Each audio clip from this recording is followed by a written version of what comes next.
এই গাছটাকেও আপনি যদি ঘরে রাখেন, মিস্টিং করার ফলে ওর পাতাগুলো প্রতিনিয়ত ধুয়ে যাচ্ছে এবং এরা সালোক সংশ্লেষ করলেই কিন্তু পাতার পত্ররন্ধ্র থেকে দিনের বেলা জলীয় বাষ্প সরবরাহ করে।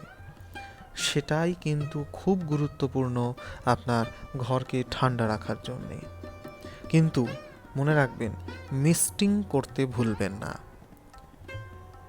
এই এত সুন্দর পাতা প্রতিটা যখন ভিজে থাকবে, সে যখন আপনার বাতাসকে ঠান্ডা করবে, তার সঙ্গে সঙ্গে দেখুন এদের কাণ্ডে ছোট্ট ছোট্ট কীরকম রোঁয়া রয়েছে, ভালো করে লক্ষ্য করুন।